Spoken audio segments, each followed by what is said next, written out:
নমস্কাৰ প্ৰিয় বন্ধু বান্ধৱীসকল, আপোনালোক সকলোকে আমাৰ চেনেলটোলৈ স্বাগতম জনাইছোঁ।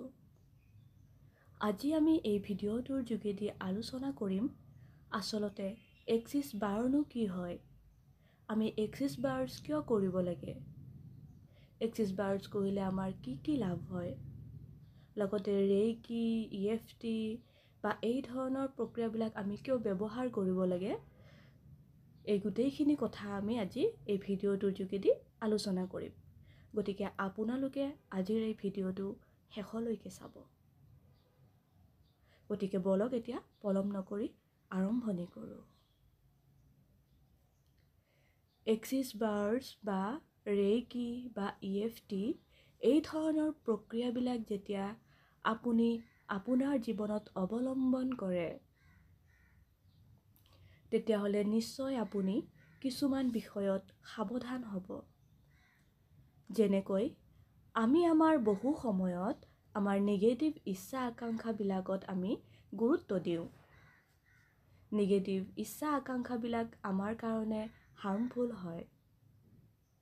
নিগেটিভ ইচ্ছা আকাংক্ষাবিলাক হৈছে য'ত আপুনি আপোনাৰ খং, ৰাগ বা আপোনাৰ ইগ' বা আপুনি আপোনাৰ অহংকাৰ ৰাখি যদি আপুনি কিবা এটা আশা কামনা কৰে, ধৰি লৈছোঁ আপুনি একে সময়তে এক্সিছ বাৰ্ছ আৰু ৰেইকি প্ৰেক্টিছ কৰি আছে আৰু একে সময়তে আপুনি আপোনাৰ কাৰো প্ৰতি হিংসা, কাৰো প্ৰতি ক্ৰোধ, খং বা এই ধৰণৰ ভাৱবিলাকো আপোনাৰ মনত জাগৃত হৈ আছে।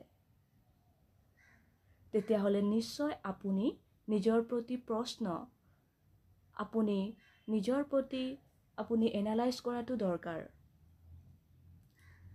আমি যেতিয়া এক্সিছ বাৰ্ছ, ৰেইকি বা EFT অভ্যাস কৰোঁ, তেতিয়া আমি চেষ্টা কৰোঁ যে আমাৰ জীৱনৰ যি লক্ষ্য, আমি কি প্ৰাপ্তি কৰিব বিচাৰিছোঁ, আমাৰ মূল আকাংক্ষা কি, আমি এইবিলাক জানিবলৈ চেষ্টা কৰোঁ। আৰু এই লক্ষ্য উদ্দেশ্য বা যিবিলাক আমি ইচ্ছা আকাংক্ষা কৰোঁ, ইয়াৰ প্ৰাপ্তিৰ কাৰণে আমি কি ধৰণে অভ্যাস কৰা দৰকাৰ বা কি ধৰণে আমি প্ৰেক্টিছ কৰিলে সাৰ্থক দিশত আমি গতি কৰিব পাৰোঁ বা আমাৰ যি ইচ্ছা আকাংক্ষাবিলাক আমি সেয়া পূৰণ কৰিব পাৰোঁ। আমি তাৰে এটা ভাল প্ৰস্তুতি কৰিব লাগে। হয়, কিন্তু যদি আপুনি এই ক্ষেত্ৰত আপোনাৰ যদি নিগেটিভ ধাৰণাবিলাক, নিগেটিভ আকাংক্ষাবিলাক বা কিছু যদি বেয়া চিন্তালৈ আগবাঢ়ে, তেতিয়াহ'লে নিশ্চয় ই আপোনাৰ কাৰণে এখন যুদ্ধৰ নিচিনা হ'ব। ইয়াৰ কাৰণে সদায় ক্ষতি হ'ব, আপোনাৰ ক্ষতিকাৰক হ'ব। সেইকাৰণে আমি আমাৰ যি ইনাৰ ট্ৰান্সফৰ্মেশ্যন থেৰাপি, তাক আমি কৰাটো দৰকাৰ। আমাৰ ভিতৰৰ যি মানুহ, ভিতৰৰ যি মই বা ভিতৰৰ যি ইনাৰ চাইল্ড, তাক আমি বুজিবলৈ চেষ্টা কৰাটো দৰকাৰ। আৰু আমাৰ আকাংক্ষাবিলাক শুদ্ধ দিশত বা সঠিক দিশত তাক আমি গতি কৰা দৰকাৰ। আমি হয়তো নিজক কেতিয়াবা বিচাৰ কৰোঁ যে ইমান নিগেটিভবিলাকৰ মাজত সোমাই আছোঁ, মানুহে মোৰ লগত ইমান বেয়া কৰিছে, যেন সঠিক দিশত গতি কৰিব যেন মোৰ ওচৰত পথেই নাই বা সঠিক দিশত গতি কৰিবলৈ মোৰ ওচৰত যেন কোনো সঠিক উপায় নাই। এনেকুৱা হ'ব নালাগে। আপুনি পৰাপক্ষত এক শক্তিৰ ওপৰত বিশ্বাস ৰখা দৰকাৰ, ঈশ্বৰীয় শক্তিৰ ওপৰত বিশ্বাস ৰখা দৰকাৰ। নিজৰ ভিতৰৰ যি ঈশ্বৰ, তাক আপুনি বুজিবলৈ চেষ্টা কৰাটো দৰকাৰ। তেতিয়াহে আপুনি প্ৰকৃতাৰ্থত এটা সঠিক ফল আপুনি লাভ কৰিব পাৰিব। এই ধৰণৰ প্ৰক্ৰিয়াবিলাক এটা হৈছে যাত্ৰা, এটা হৈছে জাৰ্ণি। যিটো জাৰ্ণি আপুনি যিমান গতি কৰিব, সিমানেই আপুনি তাৰ ফল লাভ কৰিব। আৰু আপুনি সিমানেই শাৰীৰিক, মানসিক, বৌদ্ধিক আৰু আধ্যাত্মিক আকাংক্ষাবিলাক পূৰণ কৰিব পাৰিব বা আপুনি সেই দিশত গতি কৰিব পাৰিব। লগতে আপোনাৰ জীৱনৰ যিবিলাক লাগতিয়াল বিষয় সেই বিষয়টো আপুনি সাৰ্থক ৰূপ দিব পাৰিব।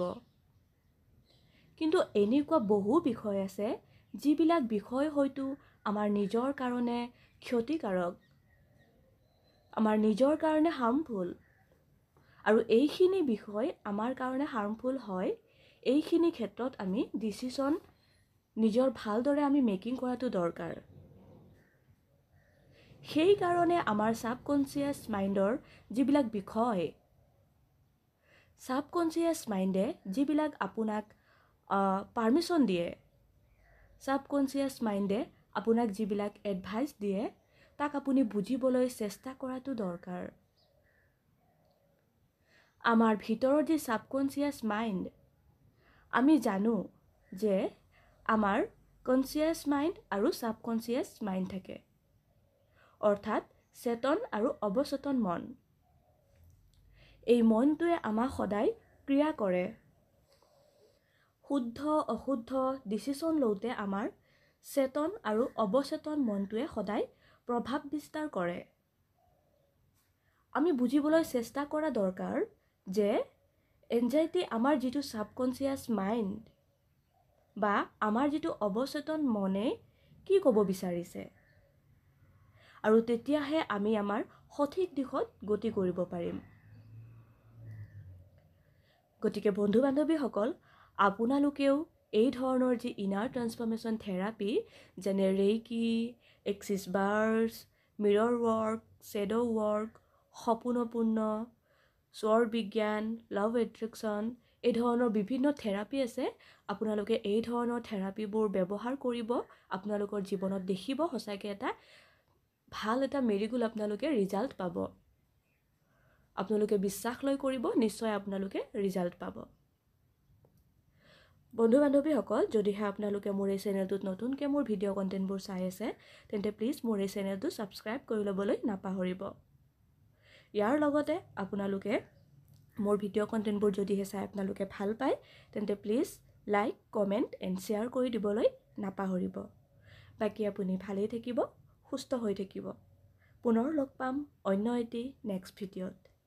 ধন্যবাদ।